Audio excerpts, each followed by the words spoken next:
Hello বন্ধুরা, welcome to my channel. আজকের এই ভিডিওতে আলোচনা করছি গঙ্গা নদী তন্ত্র সম্পর্কে। গঙ্গা নদী সম্পর্কে আলোচনা করছি।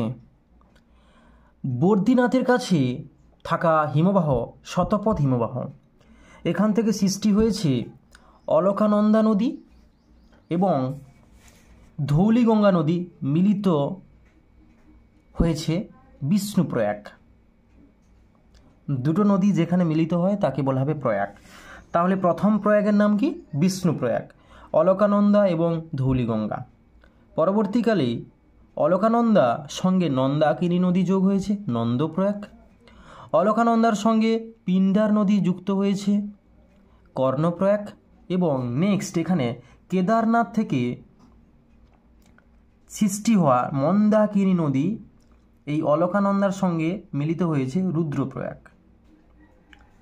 নেক্সট গঙ্গোত্রী হিমবাহের গোমুখ গুহা থেকে সৃষ্টি হয়েছে ভাগীরথী নদী এবং এই যে অলকানন্দা নদী মিলিত হয়েছে দেবপ্রয়াগ। তারপর থেকেই কিন্তু গঙ্গার নামকরণ হয়েছে, মানে গঙ্গা হিসাবে প্রবাহিত হয়েছে। ভাগীরথী নদী এবং অলকানন্দা নদী মিলনকে কি বলা হয়? দেবপ্রয়াগ। আচ্ছা, তাহলে গঙ্গা নদীর কিন্তু মোট 5টা প্রয়াগ। কি কি প্রয়াগ? বিষ্ণুপ্রয়াগ, নন্দপ্রয়াগ, কর্ণপ্রয়াগ, রুদ্রপ্রয়াগ আর হচ্ছে দেবপ্রয়াগ। এগুলো মনে রাখবে কীরকম? প্রথমে মনে রাখবে বিষ্ণু, তার আর অপর নাম হচ্ছে নন্দ, এবং কানে বড় বড় বালা পরা থাকে, গলায় রুদ্রাক্ষের মালা পরা থাকে। পরবর্তীকালেই তাকে বলা হয় দেবতা। তাহলে বিষ্ণু প্রয়াগ, তার অপর নাম নন্দপ্রয়াগ, এবং তার কানে পরা থাকে বালা, মানে রিং যেটাকে বলা হয় আর কি, বড় বড় রিংগুলা, সেটা হচ্ছে কর্ণপ্রয়াগ। গলায় রুদ্রাক্ষের মালা থাকে রুদ্রপ্রয়াগ, এবং তারপরেই তাকে কিন্তু বলা হবে দেবপ্রয়াগ। মোট 5টা প্রয়াগ। তাহলে ভাগীরথী নদী এবং অলকানন্দা নদী মিলিত হয়েছে দেবপ্রয়াগ, তারপর থেকে গঙ্গা নাম নিয়ে প্রবাহিত হয়েছে। নেক্সট এখানে হরিদ্বার, উত্তরাখণ্ডের এই যে হরিদ্বার রয়েছে না, এই হরিদ্বারের পর থেকে গঙ্গা নদী সমতল ভূমিতে প্রবেশ করেছে। তাহলে হরিদ্বারের আগে কিন্তু এটা কিন্তু পার্বত্য অঞ্চল, এই অংশটা, এখানে কিন্তু জনবসতিহীন। কিন্তু হরিদ্বারের পর থেকে গঙ্গা নদী যেহেতু সমভূমিতে প্রবেশ করেছে, এরপর কিন্তু জনবসতি পূর্ণ দেখা যাবে এখান থেকে, হরিদ্বার থেকে। এবং গঙ্গা নদীর দুপাশে অসংখ্য শিল্প, এবং যেহেতু নদী গঠিত সমভূমি, উর্বর পলিমাটি রয়েছে, ফলে চাষবাসও কিন্তু ভালো হয়। এই জন্য জনবসতি পূর্ণ লক্ষ্য করা যায়। তাহলে হরিদ্বারের পর থেকে গঙ্গা নদী হচ্ছে সমতল ভূমিতে প্রবেশ করেছে।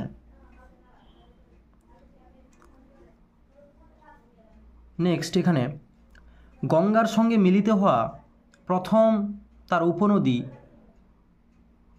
যেটা হচ্ছে উত্তরাখণ্ড থেকে সৃষ্টি হয়েছে রামগঙ্গা। এটি মিলিত হয়েছে কৌনজের, উত্তরপ্রদেশের কৌনজ এখানে মিলিত হয়েছে। তাহলে গঙ্গার সঙ্গে মিলিত হওয়া প্রথম উপনদীর নাম কি? রামগঙ্গা। নেক্সট এটা কিন্তু এলাহাবাদ।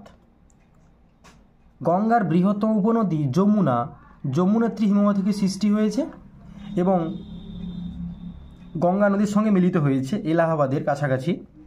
একে বলা হবে প্রয়াগরাজ। আগেই বলেছি যে দুটো নদী যেখানে মিলিত হয় তাকে বলা হবে প্রয়াগ, এটা হবে প্রয়াগরাজ। তাহলে গঙ্গার বৃহত্তম উপনদীর নাম কি? যমুনা।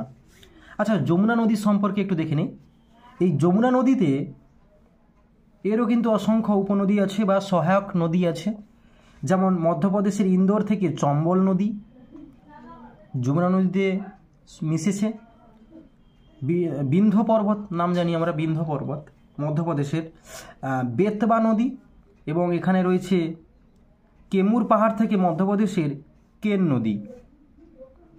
চম্বল, বেতবা, কেন, কালিসিন্ধ প্রভৃতি নদী কিন্তু সরাসরি গঙ্গা নদীতে না এসে ওরা কিন্তু যমুনা নদীতে পড়েছে, এবং এই যমুনা নদী এলাহাবাদে গঙ্গা নদীর সঙ্গে মিলিত হয়েছে, যাকে বলা হয় প্রয়াগরাজ। তাহলে গঙ্গার সঙ্গে মিলিত হয়েছে প্রথমে রামগঙ্গা, তারপরে যমুনা নদী। নেক্সট এখানে উত্তরপ্রদেশের পিলভিত জেলার ফুলহর হ্রদ, ফয়সৌল হর, ফুলহর হ্রদ থেকে গোমতী নদী সৃষ্টি হয়েছে, এবং উত্তরপ্রদেশের গাজীপুরে মিলিত হয়েছে গঙ্গা নদীর সঙ্গে অবশ্যই। নেক্সট তাহলে এইখান থেকে এই পর্যন্ত কিন্তু এটা কিন্তু উত্তরপ্রদেশ, সরি হ্যাঁ এটা কিন্তু উত্তরাখণ্ড থেকে সৃষ্টি হয়েছে এবং উত্তরপ্রদেশে কৌনজে মিলিত হয়েছে, মনে রাখতে হবে এটা রামগঙ্গা। নেক্সট এখান থেকে এই পর্যন্ত এই নদীগুলো কিন্তু নেপাল থেকে সৃষ্টি হয়েছে, মনে রাখতে হবে। আচ্ছা, তাহলে রামগঙ্গা, গোমতী, ঘরঘরা, গণ্ডক, কোশি, সিকোয়েন্সটা মনে রাখবে। রামগঙ্গা, গোমতী, ঘরঘরা, গণ্ডক, কোশি, মহানন্দা। হয়েছে? এই পর্যন্ত হয়ে গেছে আশা করি আমাদের। নেক্সট ঘরঘরা, তাহলে নেপাল থেকে সৃষ্টি হয়েছে কালী এবং কর্ণালী, এই দুটো নদী মিলিত হয়েছে, নাম হয়েছে ঘরঘরা, এবং এটি হচ্ছে গঙ্গা নদীর সঙ্গে মিলিত হয়েছে। নেক্সট সাতপুরা পর্বতের মহাকাল পর্বতের সর্বোচ্চ শৃঙ্গ হচ্ছে অমরকণ্টক। এই অমরকণ্টক থেকে সৃষ্টি হয়েছে সোন নদী, যেটা উত্তর পূর্ব দিকে প্রবাহিত হয়ে বিহারের পাটনাতে গঙ্গা নদীর সঙ্গে মিলিত হয়েছে। নেক্সট নেপালের থেকে সৃষ্টি হয়েছে গণ্ডক নদী, গঙ্গা নদীর সঙ্গে মিলিত হয়েছে, এগুলো সব বিহারে। নেক্সট কোশি নদী নেপাল থেকে সৃষ্টি হয়েছে এবং এটি মিলিত হয়েছে গঙ্গা নদীর সঙ্গে, এবং এই কোশি নদীকে বলা হয় বিহারের দুঃখ।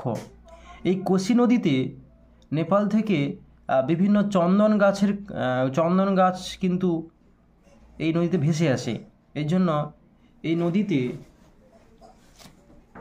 তীরবর্তী অঞ্চলে লোকগুলো কি করে, ওই চন্দন কাঠগুলোকে সংগ্রহ করে বিক্রি করে বহু দামে।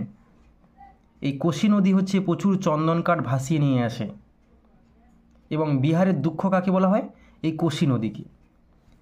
নেক্সট দার্জিলিংয়ের ডাউহিল পাহাড় রয়েছে, ডাউহিল, এখান থেকে সৃষ্টি হয়েছে মহানন্দা নদী, এটি হচ্ছে গঙ্গা নদীর সঙ্গে মিলিত হয়েছে পশ্চিমবঙ্গে। এবং এখানে ফারাক্কা ব্যারেজ আছে, অর্থাৎ যেটা আমরা জানি মুর্শিদাবাদের ধুলিয়ানার কাছাকাছি এসে গঙ্গা নদী দুটি শাখায় বিভক্ত হয়ে গেছে। একটি হচ্ছে পদ্মা নাম নিয়ে বাংলাদেশে প্রবেশ করেছে গঙ্গা নদী, আর একটি ভাগীরথী ও হুগলি নাম নিয়ে পশ্চিমবঙ্গের মধ্য দিয়ে বঙ্গোপসাগরে পতিত হয়েছে। এবং আর একটি রয়েছে এখানে দামোদর নদী, এটি কিন্তু ভাগীরথী নদীর সঙ্গে মিলিত হয়েছে। পশ্চিমবঙ্গের দুঃখের নদী বলা হয় বা বাংলার দুঃখের নদী বলা হয় এই দামোদর নদীকে।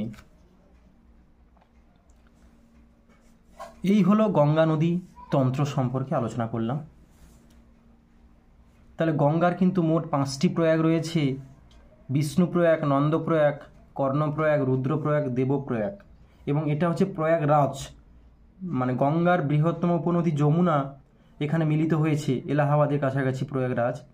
আর হরিদ্বারের পর থেকে গঙ্গা নদী কিন্তু সমভূমিতে প্রবেশ করে, এবং রামগঙ্গা হচ্ছে গঙ্গার প্রথম উপনদী, যেটি গঙ্গা নদীর সঙ্গে মিলিত হয়েছে। ভাগীরথী এবং অলকানন্দা নদী মিলিত হওয়ার পরেই কিন্তু তার নাম হয়েছে কিন্তু গঙ্গা, যেটা হচ্ছে দেবপ্রয়াগ। গঙ্গা নদী তো এই দিক থেকে প্রবাহ হয়েছে, তাহলে এই দিকটা হচ্ছে ডান দিক, এই দিকটা হচ্ছে বাম দিক, এবং এটা হচ্ছে ডান দিক। তাহলে বাম দিকের উপনদীগুলো হচ্ছে এইগুলো: রামগঙ্গা, গোমতী, ঘরঘরা, গণ্ডক, কোশি, আর এদিকে বাম তীরে হচ্ছে যমুনা, তারপরে সোন, এইগুলো হচ্ছে বাম দিকের উপনদী। এই হলো ভারতের দীর্ঘতম নদী এবং পবিত্র নদী গঙ্গা নদী সম্পর্কে আলোচনা করলাম। ভিডিওটি ভালো লাগলে অবশ্যই লাইক, কমেন্ট, শেয়ার এবং চ্যানেলটিকে সাবস্ক্রাইব করতে ভুলবে না। এবং এই ছবিটা যদি দরকার তাহলে অবশ্যই ডেসক্রিপশান বক্সে ফোন নম্বর দেওয়া রয়েছে বা হোয়াটসঅ্যাপ রয়েছে, যোগাযোগ করতে পারো।